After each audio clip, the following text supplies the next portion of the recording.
예, 안녕하십니까. 저는 영남대병원 뇌졸중센터에 근무하고 있는 신경외과 장철훈입니다. 앞에 이준 교수님이 뇌졸중 전반에 대한 얘기를 많이 해주셨고 어떻게 보면 저랑 조금 겹치는 부분이 있어서 저는 조금 빨리 끝날 것 같습니다. 제 소개고요. 그러면 이제 뇌 혈관에 문제가 있어서 수술을 하자 그러면 여러분들은 어떤 질문을 하실 것 같습니까?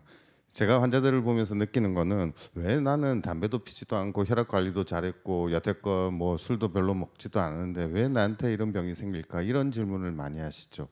우리가 아는 것처럼 여러 가지 뇌졸중을 유발할 수 있는 여러 가지 위험 인자가 있는 것도 있지만 실제로 어떤 원인에 의해서 뇌졸중이 생긴지를 정확히 모르는 경우도 꽤 많다는 겁니다. 그래서 이런 거 가지고 너무 걱정하실 필요가 없습니다. 그리고 또 수술 이야기를 하면 이런 얘기를 하십니다. 하면 다 좋아지느냐? 사실은 모든 치료를 위한 약제라든지 수술이라는 게 정확하게 그 위험성이 0%고 하면 무조건 다 좋아진다. 사실은 그런 치료 방법은 아직은 없습니다. 그렇기 때문에 어느 정도 위험성은 갖고 할 수밖에 없다는 거죠. 그 외에 보면 수술하고 나면 많이 아플까요? 그다음에 흉터가 많이 남을까요? 이런 얘기를 합니다. 그러면 수술을 하는 의사들은 어떻게 생각을 할까요? 항상 의사들도 이 수술의 결과에 대해서는 되게 많은 압박을 느낍니다. 제가 2003년도에 영남대학에 왔으니까 이제 한 20년 됐습니다. 오랬다. 저도 예전에는 이제 초보 의사인 시절이 있었고요. 그 시절에는 이런 생각을 합니다. 정말 어려운 케이스를 보면 과연 내가 이 수술을 잘 해낼 수 있을까라는 그런 좀 막연한 압박감이 있습니다. 예전에 제가 영남대 와서 얼마 안 있을 때고 정말로 되게 어려운 그런 젊은 환자가 왔었습니다. 정말 스트레스 많이 받았고 다행히 수술은 잘 돼서 잘 나왔던 경우입니다. 그래서 제가 그 이전에 모시고 있었던 선생님을 만날 기회가 있어서 그분 연세가 그 당시에 거의 한갑쯤 된 연세셨는데 제가 물었습니다.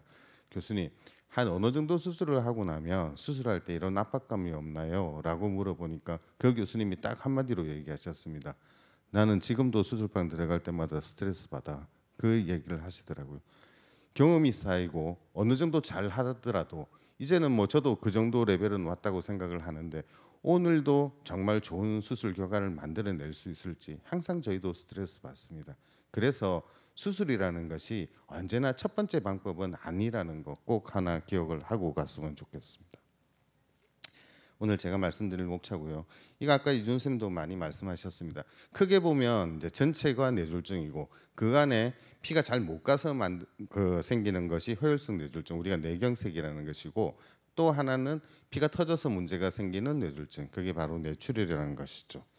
그러면 이 뇌졸중에 대한 치료는 간단하지 않습니까?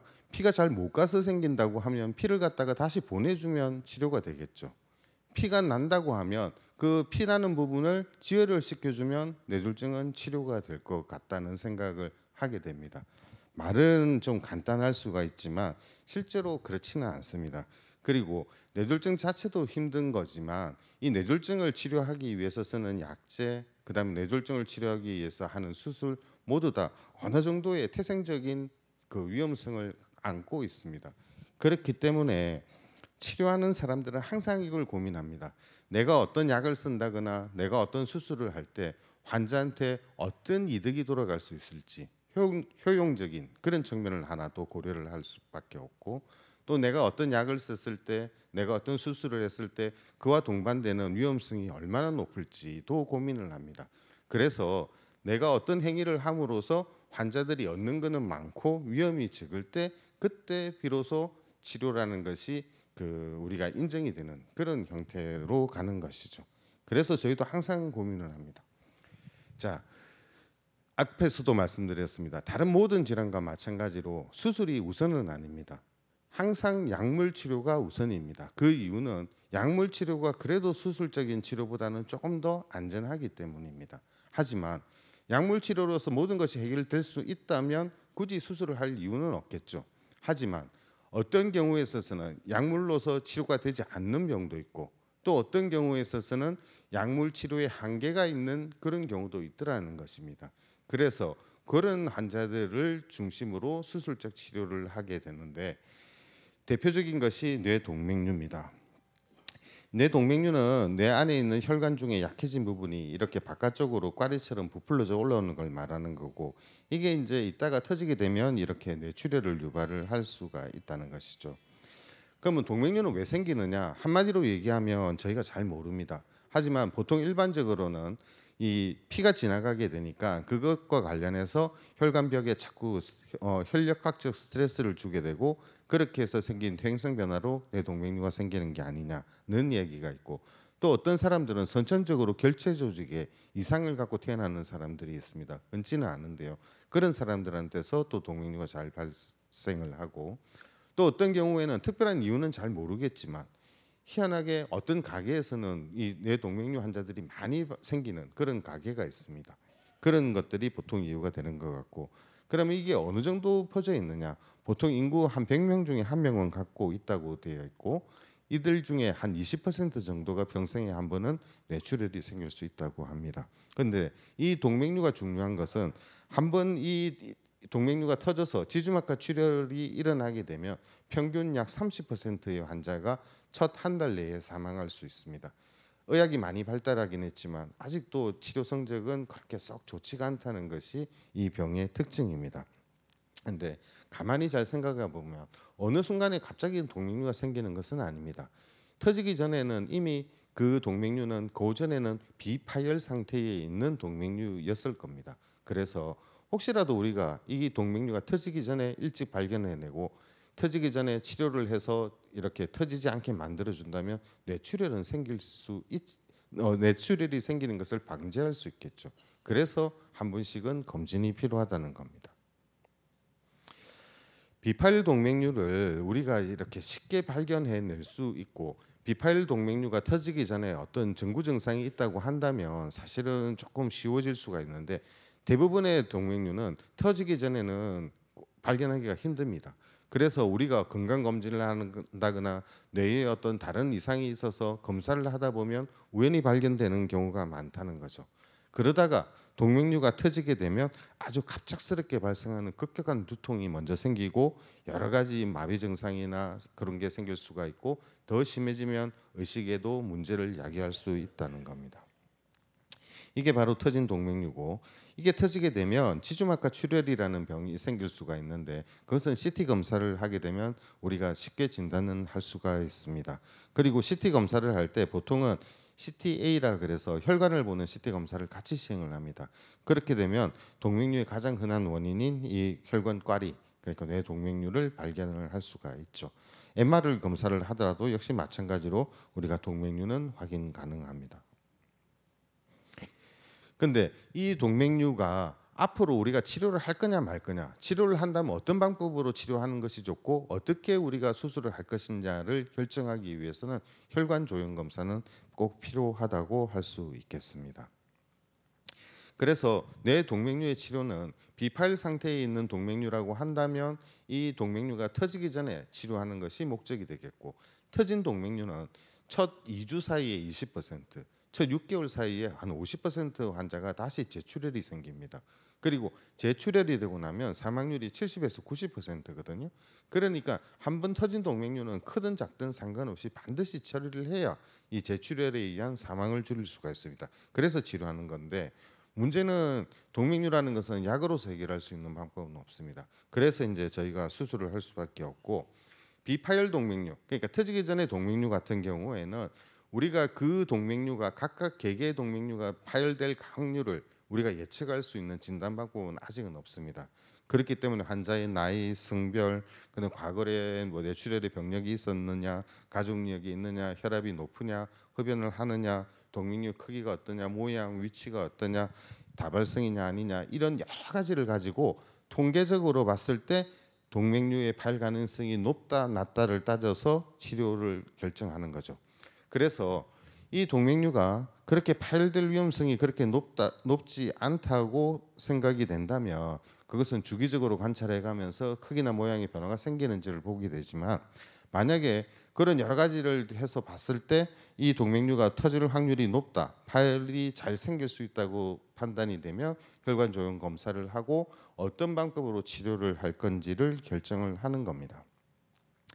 동맥류에 대한 치료의 수술 방법은 크게 두 가지입니다. 하나는 머리를 열고 들어가서 이게 이제 동맥류고, 이 튀어나와 있는 동맥류를 혈관과 연결되는 이 부분을 우리가 동맥류 목 경부라고 하는데, 이것을 동맥류 클립으로 결찰하는 결찰술 방법이 원래 고전적인 치료 방법이었다면, 최근에는 이 동맥류가 있으면 미세도관을 위치시키고 이 동맥류를 폐쇄시킬 수 있는, 주로 이제 코일이나 그런 이제 색전 물질을 이용을 해서 동맥류를 막는 이런 색전술을 시행을 할 수도 있습니다.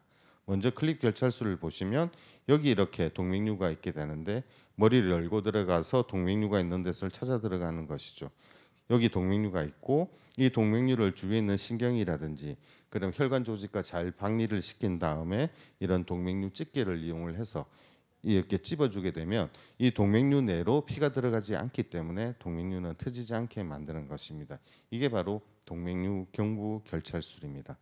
실제로 우리가 수술하는 모양이고, 이런 위치에 생긴 이런 동맥류가 있었는데 동맥류 집게로 결찰한 모양. 여기 보면 이렇게 동그랗게 꽈리 모양으로 보이는 동맥류가 보이시죠? 그걸 이렇게 결찰한 이런 수술 사진입니다.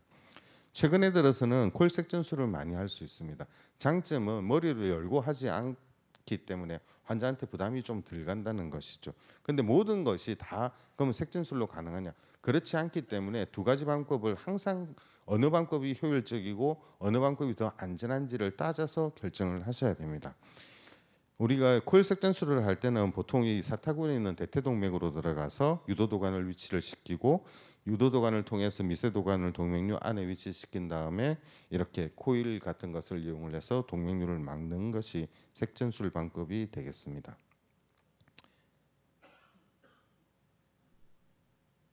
실제로 이제 우리가 이렇게 수술하고 있는 것을 동영상으로 보인 거고요.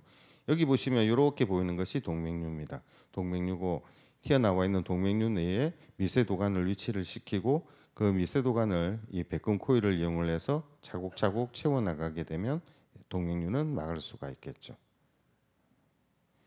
이러고 나서 혈관 검사를 하면 이 동맥류 내로 피가 차지 않는 것을 관찰할 수 있고, 이렇게 되면 치료가 완성이 되는 것입니다. 실제로 이런 동맥류였고 코일을 이용해서 막았던 이런 모양이고요. 근데 이제 코일만 갖고도 동맥류를 치료할 수 있는 경우도 있지만, 어떤 경우에는 동맥류가 혈관하고 연결되는 목 부위가 넓기 때문에 코일이 이렇게 정상 혈관으로 빠져나오는 경우가 있습니다. 그런 경우에는 이 코일 이탈을 방지하기 위해서 스텐트라고 해서 그물망을 같이 사용하는 방법을 사용을 하기도 하고, 어떤 경우에는 이렇게 풍선을 이용해서 코일이 빠져나오는 것을 방지하기도 합니다.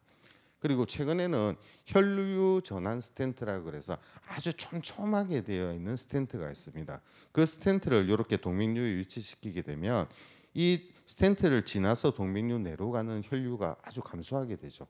그렇게 되다 보니까 혈류가 줄고 차츰차츰 여기에 혈전이 생겨서 동맥류를 막는 이런 방법이 있는데, 이런 것이 바로 혈류 전환 스텐트를 이용한 색전술입니다. 실제로 보시면 이렇게 큰 동맥류가 있었는데 요 부위에다가 혈류 전환 스텐트를 삽입을 했고, 1년 후에 추적 검사를 해봤더니 이 큰 동맥류가 없어지는 것을 관찰할 수 있죠. 이렇게 치료하는 방법도 있습니다. 또 최근에는 웹이라는 그 장치가 있습니다. 이 장치는 이걸 동맥류 내 위치를 시키게 되면 이 동맥류와 혈관이 연결되는 요 부위를 목 부위라고 했는데, 이 목 부위에 이 혈관벽이 차츰차츰 자라 들어갈 수 있는 그런 조건을 만들어 주기 때문에 동맥류가 완전히 혈관으로부터 분리를 시켜줄 수가 있습니다. 보험 규정이 조금 까다롭기는 하지만 이런 장치도 지금은 들어와서 사용을 하고 있습니다. 그 다음에 아까 이준 교수님도 그런 말씀을 하셨습니다. 예전에는 우리나라에서 허혈성 뇌졸중이 많은 것은 사실이지만 출혈성 뇌졸중의 빈도가 상당히 높았습니다. 그런데 그게 많이 감소가 됐거든요. 그렇게 된 1번 원인은 이겁니다. 그 뇌내 출혈을 일으키는 가장 흔한 원인은 만성고혈압입니다. 우리가 한 번씩 이제 드라마 같은 데서 보면 아주 화가 나는 일이 생겼을 때 갑자기 뭐 뒷목 잡고 넘어졌는데 나중에 가서 보니까 뇌출혈이 생겼다, 뭐 그런 거 한 번씩 보지 않습니까? 근데 정말로 혈압이 평상시에 아주 정상으로 잘 유지됐던 사람이 한번 그렇게 놀라는 일이 생겼다고 해서 뇌출혈이 생길 수 있느냐? 그렇지는 않습니다. 만성적으로 고혈압이 있었는데 그 고혈압을 제대로 관리를 안 했기 때문에 혈관에 변성이 오게 되고, 그게 이제 어느 순간이 되면 터져서 내뇌출혈을 유발할 수 있다는 거죠. 그 외에 여러 가지 이유에서도 역시 내뇌출혈은 생길 수가 있고, 그다음에 이제 뇌경색이 생겼을 때 혈관이 다시 막히지 말라고 사용하는 여러 가지 약제들이 있습니다. 우리가 밖에서 얘기할 때는 피를 갖다가 좀 묽게 만드는 그런 약제라고 하는데, 그런 약제에 의해서도 내뇌출혈은 발생 가능합니다. 아까도 말씀드린 것처럼 이런 가는 혈관들이 오랫동안 만성적으로 높은 혈압에 노출이 되게 되면 그 혈관에 퇴행성 변화가 생기고, 그게 견디다 못해서 어느 순간에 터지게 되면 뇌출혈을 유발할 수 있다는 것이죠. 발생 부위는 기저귀 부위에서 제일 많이 발생하고, 그 외에 여러 군데에서도 생길 수가 있고, 그 어느 부위에 생겼냐에 따라서 나타나는 증상은 다 제각각입니다. 그런데 진단은 쉽습니다. 진단은 CT만 찍어도 금방 알 수가 있고요. MRI도 도움이 됩니다. 그러면 뇌뇌출혈이 생기면 우리가 치료하는 목적이 뭐냐라고 물어보면, 이렇게 혈종이 생기게 되면 머리 안에 뇌압이 올라가게 됩니다. 근데 뇌압이 올라가게 되면 그 높아져 있는 뇌압이 높아져 있는 부분에는 혈류가 제대로 잘 못 가서 2차적으로 또 뇌 손상을 유발하게 됩니다. 그래서 뇌뇌출혈이 생겼을 때 치료하는 목적은 이렇게 높아져 있는 뇌압을 조절함으로써 머릿속으로 피가 잘 가게 만들어서 이 2차 손상이 생기는 것을 예방하기 위한 것이 뇌뇌출혈의 치료 목적이 되겠습니다. 그래서 그 양이 많지가 않을 때는 혈압 조절을 해가면서 약물 치료를 하면 충분히 가능하지만, 양이 많을 경우에는 다양한 수술 방법을 이용해서 안에 있는 혈종을 제거를 해서 뇌압을 조절하는 치료를 하고 있는데, 이전에는 우리가 혈종이 있는 부위에 배관을 삽입하기 위해서 정의적 수술 기구라고 해서 좀 복잡한 이런 기구를 사용을 했지만, 최근에는 수술 중에 우리가 원하는 위치에다가 관을 갖다 정확히 위치시키기 위한 그런 어떤 내비게이션 시스템이 많이 발달을 해서, 이런 내비게이션 시스템의 도움을 받아서 수술적 치료를 실제 시행을 하고 있습니다. 뇌실 안에만 있는 경우에는 뇌실 안에 관을 넣고 배액을 시키면 이런 혈종들이 제거되는 것을 볼 수가 있고요. 양이 좀 많을 때는 그 혈종이 있는 부위에다가 관을 갖다가 이렇게 집어넣고 이 혈종을 갖다가 바깥쪽으로 뽑아내게 되면 이 혈종이 없어지는 것을 관찰할 수 있고, 양이 더 많을 때는 머리를 열고 하는 수술을 할 수도 있고, 양이 아주 많을 때는 이렇게 혈종을 제거하는 수술뿐만 아니라 뇌압을 조절하기 위해서 감압술을 같이 동반해서 시행을 하기도 합니다. 또 하나 이제 뇌출혈을 잘 유발할 수 있는 것 중에 하나가 이런 혈관 기형입니다. 혈관 기형은 사람이 엄마 배 속에서 만들어질 때 혈관이 형성되는 시기가 있습니다. 이 시기에 뭔가 이상이 생김으로써 여러 가지 기형 혈관을 유발할 수가 있다는 거죠. 그래서 혈관 기형은 크게 이렇게 네 가지로 나누게 되는데, 모세혈관 확장증 같은 경우는 이 빈도가 너무너무 드뭅니다. 저도 제가 1995년부터 신경외과에서 일을 하기 시작을 했는데 여태껏 딱 3번 봤습니다. 그만큼 이거는 드물기 때문에 임상에서 별 관심이 없고, 정맥기형 같은 경우에는 흔하게 보는 것은 맞습니다. 하지만 정맥기형은 뇌출혈을 거의 유발시키지 않습니다. 아주 조용하게 이렇게 지나가는 것이 일반적이거든요. 그래서 임상에서도 역시 중요하지는 않고, 그래서 저희가 이제 동정맥기형이나 해면성 혈관종에 관심을 갖고 있는데, 동정맥기형 같은 경우에는 우리가 이제 여기서 보시면 정상적으로는 동맥이 있고 모세혈관이 있고 정맥, 이렇게 지나가는 것이 일반적인 혈행이 지나가는 순서입니다. 그런데 이 동정맥기형 같은 경우에는 이 모세혈관이 생성되는 시기에 문제가 생겨서 모세혈관으로 제대로 발달을 못하고 그 부분이 기형핵으로 치환된 것이 동정맥기형이 됩니다. 그렇게 되면 어떤 현상이 오느냐, 높은 압력의 동맥혈이 오다가 이 모세혈관으로 지나게 되면 모세혈관은 저항이 높습니다. 그렇기 때문에 이 압력을 아주 이렇게 낮게 조절을 해서 낮은 압력의 피가 정맥 쪽으로 가게 만들어 준다는 거죠. 그런데 이 모세혈관이 없이 기형핵으로 치환이 되게 되면 이 기형핵은 저항이 높지가 않습니다. 그렇기 때문에 이 높은 압력의 동맥혈이 이 기형핵을 지나면서 그렇게 압력이 저하가 안 되고 높은 압력의 피가 정맥으로 가서 여러 가지 문제를 유발하는 게 동정맥기형이 되겠습니다. 그래서 보시면 이 기형핵은 저항이 낮기 때문에 피는 주로 일로 옵니다. 그러면 이 기형핵 주위에 있는 이 정상 뇌조직 같은 경우에는 계속해서 피가 잘 못 가는 이런 현상이 생길 수가 있겠죠. 그렇기 때문에 이 뇌의 기능이 발달이 안 된다는 겁니다. 그래서 문제를 유발할 수 있고, 또 하나는 아까 말씀드린 것처럼 모세혈관을 지나면서 혈압을 낮춰줘서 낮은 압력의 피가 정맥으로 가야 되는 게 일반적인데, 그게 잘 안 되게 되면 이 높은 압력의 피가 정맥으로 가니까 정맥압이 상승하게 되고, 그게 견디다 못하면 어느 순간에는 출혈을 유발해서 여러 가지 문제를 유발할 수 있다는 겁니다. 그래서 출혈이 생기기도 하고 뇌경련이 발생하기도 하고 심한 두통을 유발하기도 하고 그 뇌가 눌려서 여러 가지 뇌 기능의 장애를 유발할 수가 있다는 것이죠. 역시 뇌출혈이 생기고 나면 그거는 CT 검사로서 알 수가 있고, CT 검사를 할 때 시행하는 뇌혈관 조형을 하게 되면 이렇게 혈관이 몽게몽게 모여 있는 이런 기형 혈관을 볼 수가 있습니다. MR을 하더라도 똑같이 알 수가 있고요. 근데 CT나 MR에서 보이는 혈관 검사는 혈력학을 반영하는 것은 아니고 그냥 모양을 봅니다. 근데 동정맥 기형 같은 경우 치료를 어떻게 할 것이냐, 진짜 이거 지금 당장에 뭔가를 해줘야 되느냐, 조금 더 지켜봐도 되느냐는 것을 알기 위해서는 혈력학이 중요합니다. 어떤 혈관을 통해서 피가 들어오고 있고 기형핵은 어떻게 되어 있고, 그 다음에 그 기형핵을 지나서 나오는 혈류가 어느 정맥으로 빠져나가는지에 따라서 치료 방법은 좀 더 달라질 수가 있습니다. 그렇기 때문에 동정맥 기형이 있는 사람한테 혈관 검사는, 정밀혈관 조형 검사는 반드시 필요하다, 그렇게 얘기할 수 있고요. 동정맥 기형을 치료하는 것은 이것도 역시 마찬가지로 수술적인 방법밖에는 없습니다. 그래서 세 가지인데, 하나는 머리를 열고 하는 개두술이 있고, 또 하나는 혈관 안으로 가서 막는 색전술이 있고, 또 하나는 정의적 방사선 기계를 이용하는 수술 방법이 있습니다. 미세혈관 적출술입니다. 기형혈관이 있으면 머리 열고 들어가서 그 기형혈관들을 이렇게 통째로 드러내 버리는 거죠. 가장 근치적인 치료 방법이라고 할 수 있지만 이 동정맥 기형에 대한 수술은 그렇게 쉽지가 않습니다.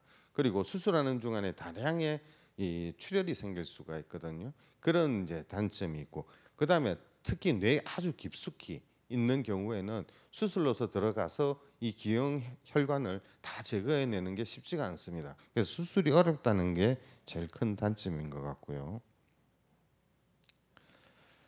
그런데 이 사람 같은 경우에 보면 역시 마찬가지로 뇌출혈로 왔었고, 여기 보시면 이렇게 기형 혈관들이 보이지 않습니까? 수술을 해서 완전히 드러냈죠. 하고 나니까 없어졌죠. 이렇게 되면 잘만 수술이 된다고 한다면 이 사람은 앞으로 뇌출혈이 일으킬 확률은 거의 없다고 보셔도 되는 것이죠. 완치가 되는 겁니다. 또 하나 방법은 여기 보시면 좀 보이시는지 모르겠는데 이렇게 올라가는 것이 이 미세도관입니다. 여기 보이는 것이 이제 혈관 기형이고, 이 미세도관을 혈관 기형이 있는 입구까지 위치를 시킨 다음에 이 기형핵을 막을 수 있는 색전 물질을 이렇게 집어넣습니다. 천천히 집어넣게 되면 이 기형핵이 완전히 막히게 되죠. 그래서 사진을 찍어보면 이 기형핵이 완전히 없어지는 걸 볼 수가 있는데, 이게 바로 혈관 내로 시행하는 색전술 방법이 되겠고, 그 다음에 혹시나 한 번씩은 들어보셨는지 모르겠지만 정의적 방사선 수술 기계들이 있습니다. 감마 나이프라든지 뭐 노발리스, 사이버 나이프, 주루빔 뭐 이런 것들이 정의적 방사선 수술 기계로 되어 있고, 쉽게 말하면 정상 내에는 그렇게 큰 손상을 주지 않고 우리가 원하는 부위, 그러니까 기형 혈관이 있는 부위에만 이 방사선이 이렇게 모일 수 있도록 그렇게 함으로써 그 안에 있는 기형 혈관을 완전히 소멸시키는 이런 방법이 정의적 방사선 수술입니다. 가장 이상적이라고 한다면 직경이 3cm 미만의 작은 그런 동정맥 기형에서는 상당히 효과적입니다. 하지만 최근에는 그 기술이 발달을 해서 좀 더 크더라도 이 구역, 요 구역을 조금 나눠서 함으로써 정상내는 보호하면서 동정맥 기형을 수술하는 이런 방법도 최근에는 시행이 되고 있습니다. 해면상 혈관종이라는 것은 이 그 모세혈관 부위가 좀 비정상적으로 많이 확장되어 있는 그런 그 혈관 기형을 얘기를 하는 거고, 외국에서는 다발성으로 발생하는 경우가 꽤 많다고 알려져 있지만 우리나라에서는 그런 경우는 드뭅니다. 정상은 출혈을 해서 우리가 발견하는 경우도 있고, 또 어떤 경우에는 뇌전증이라 그래서 경련을 일으키면서 나타나는 이런 경우도 있겠죠. 그러면 해면상 혈관종이 있으면 모든 환자를 다 이렇게 치료를 해야 되냐? 꼭 그렇지는 않습니다. 왜 그러냐 그러면 해면상 혈관종 같은 경우에는 치명적인 뇌출혈을 유발할 가능성은 상당히 낮습니다. 그래서 해면상 혈관종이 한 번 출혈을 했다고 해서 반드시 수술을 해서 제거를 해줘야 되냐? 그렇지는 않고 계속해서 반복적으로 뇌출혈이 생기면서 어떤 신경학적 장애를 유발을 하게 되면 그때는 수술적 치료가 필요합니다. 그다음에 뇌전증, 우리가 막 떨고 넘어가는 이런 관절 현상으로 왔는데 요즘은 약이 좋아져서 대부분의 뇌전증은 약물로서 치료가 가능합니다. 그런데 어떤 약을 쓰더라도 이게 조절이 잘 안 되는 뇌전증이 계속해서 발생하는 환자들이 있습니다. 그런 환자들은 수술적 치료를 할 수밖에 없고, 가장 효과적인 방법은 머리를 열고 들어가서 안에 있는 기형 혈관을 제거를 해내는 미세 수술적 적철술이 가장 좋은 방법이고, 뇌 아주 수술이 힘든 부위에 있는 경우에는 정의전 방사선 수술 기계를 이용을 해서 치료하는 이런 경우도 있는데, 그 치료의 효과에 대해서는 아직도 약간의 의문이 있는 것은 사실입니다. 실제로 진단은 MRI를 찍어보면 우리가 해면상 혈관종은 이렇게 보면 바깥쪽으로 해서 새카만 림이 있으면서 그 안에 마치 팝콘 모양 또는 오디 모양의 이런 혈관 기형을 볼 수가 있는데, 이렇게 되면 쉽게 할 수가 있습니다. 아까도 얘기했지만 모든 환자한테서 반드시 수술을 해야 되는 건 아니고, 반복적으로 뇌출혈이 생기거나 안 그러면 약물로서 조절되지 않는 뇌전증이 생기는 경우에는 수술을 해서 이렇게 제거를 해내면 이거는 완치를 기대할 수 있는 혈관병입니다. 뇌경색에서도 수술적 치료가 도움이 됩니다. 아까 이준 교수님도 많이 보여주신 것 같아서 이건 빨리 갈 수 있는 것 같고요. 갑작스럽게 어떤 증상이 생기는 것이 뇌졸중의 아주 특징적인 증상이었고, CT를 찍어보면 이렇게 까맣게 뇌가 손상된 걸 볼 수가 있고, CT를 이용한 혈관 검사에서 어느 혈관이 막힌 것도 확인이 가능합니다. MRI를 찍어서 이렇게 보이는 거 급성 뇌경색 확인할 수가 있고, 혈관이 막히거나 좁아져 있는 것도 확인이 가능하겠죠. 우리가 뇌 관리 영상을 하게 되면 이미 죽은 뇌 그리고 앞으로 잠재적으로 좀 손상이 올 수 있는 뇌를 구분해낼 수가 있습니다. 그래서 그 차이가 크다고 한다면 그때는 다시 뇌로 피를 보내줬을 때 다시 우리가 이렇게 살릴 수 있는 뇌가 많다는 것을 의미하거든요. 그래서 그런 경우에는 좀 더 적극적인 치료를 고려를 하게 됩니다. 혈관 검사를 하게 되면 정확히 혈관이 어디서부터 어디까지가 막혔는지를 이렇게 알 수가 있고, 만약에 가능하다고 한다면 다시 재개통시키기 위해서 큰 관을 사용하거나 회수성 스텐트를 이용해서 혈전을 제거하는 그런 시술도 같이 할 수가 있겠죠. 아까 얘기하신 것처럼 아주 초급성기에 올 경우에는 혈전 용해제도 사용을 할 수 있지만, 최근에는 아까 이준 교수님 보여주신 영상과 거의 비슷합니다. 이 혈전이 있을 때 혈전을 바깥쪽에서 이렇게 뽑아낼 수 있는 그런 회수성 스텐트가 있습니다. 그걸 이용을 해서 뚫어주면 되는 거죠. 실제로 이렇게 하고 났더니 이런 혈관이 이렇게 다시 개통이 된 걸 볼 수가 있죠. 근데 이런 방법으로 해결할 수 있는 거는 시도를 했을 때 성공률은 80% 이상은 됩니다. 그런데 모든 환자들한테 다 되는 건 아니거든요. 근데 이렇게 혈전을 갖다가 제거를 못했는데 반복적으로 뇌졸중의 증상이 생긴다거나 안 그러면 조금 더 악화되는 이런 마비가 더 악화되는 이런 환자들이 있습니다. 그런 환자들한테는 어떤 방법으로든 피를 보내줄 수 있는 치료를 해야 되겠죠. 그게 이제 혈관 문합술이 되겠는데, 보시면 요게 이제 머릿속에 있는 피가 잘 못 갔던 혈관입니다. 이건 두피 쪽에 있는 피가 잘 가는 혈관이거든요. 그러면 피가 잘 가는 혈관과 피가 잘 못 가는 혈관을 이렇게 서로 꼬매주게 되면 피가 잘 가는 혈관으로부터 피가 잘 못 가는 혈관으로 피를 보내줄 수가 있겠죠. 이러면 뇌로 피가 가게 되니까 더 이상의 뇌 손상은 예방할 수 있다는 겁니다. 이게 바로 혈관 문합술인데, 실제로 이쪽에 혈관이 좁아져서 피가 잘 못 가던 그런 환자였고, 두피로 가는 혈관을 머릿속 혈관과 이렇게 연결시켜 주게 되니까 이 부분에 피가 차 들어가는 것을 볼 수가 있죠. 이렇게 해서 치료하는 것이 혈관 문합술이 되겠습니다. 경동미 협착증, 아까 이준 교수님이 많이 말씀하셨습니다. 어느 정도 협착이 진행할 때까지는 되게 증상이 없습니다. 약물 치료를 해야 되고 하지만 그런데도 계속해서 진행을 하고 반복적으로 뇌졸중 증상이 생기면 수술적 치료를 고려할 수가 있는데 진단은 경동맥 초음파를 하거나 CT를 하거나 MR을 하거나 혈관 조형을 하면 좁아진 혈관들을 확인을 할 수가 있고요. 치료하는 것은 두 가지 방법이 있습니다. 아까 말씀하신 것처럼 내막절제술하고 스텐트나 이런 풍선을 이용해서 하는 혈관 성형술이 있는데 실제로 보면 이게 왼쪽 혈관이고 이렇게 목을 열고 들어가서 좁아져 있는 혈관을 찾아내고 그 안에 있는 혈전 덩어리를 제거를 해내고 나면 이렇게 혈관이 좁아진 것이 이렇게 넓어지는 것을 볼 수 있죠.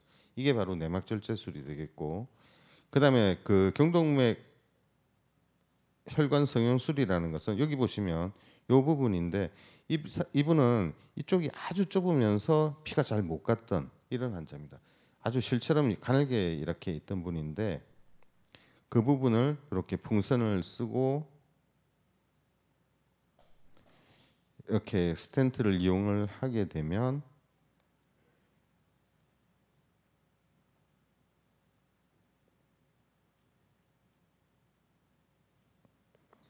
처음에는 실처럼 아주 가늘어져 있던 혈관이 이렇게 넓혀지는 것을 볼 수 있죠. 이게 바로 경동맥 혈관 성형술입니다. 오늘 제가 말씀드릴 내용은 저희 신경외과 학회하고 대한내혈관외과 학회, 대한내혈관내 치료학회에서 이런 책자를 작년에 만들었습니다. 이거는 판매하는 것은 아니고 우리가 환자나 보호자들한테 설명하기 위해서 만든 그런 책자입니다. 혹시 뭐 이 내용이고 그다음에 제가 오늘 말씀드린 거는 여기 나온 내용을 좀 요약한 거 그리고 제가 직접 수술했던 사진 이런 것들 같이 보여드린 거고요. 혹시 뭐 저작권 문제는 걱정 안 하셔도 됩니다. 제가 이 책을 만들 때 부위원장으로 참석을 했기 때문에 그 부분은 고민 안 하셔도 될 것 같습니다.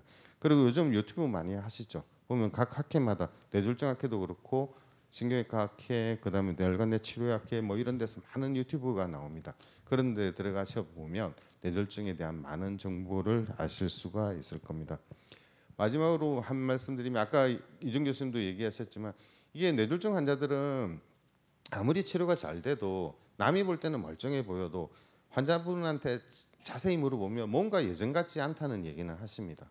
정도의 차이는 있지만 어느 정도의 좀 문제는 남기는 것 같습니다. 제일 좋은 방법은 내 몸에 뇌졸중이 잘 생길 수 있는 어떤 요인이 있지 않냐는 것은 한 번쯤 검사를 해서 이렇게 확인을 해보시고 그런 뇌졸중을 유발할 수 있는 혈관에 대한 위험 인자가 있다면 잘 관리를 함으로써 평생 100세까지 사실 때 크게 뇌졸중으로 고생하지 않기를 바라면서 오늘 제 강의는 마치도록 하겠습니다. 감사합니다.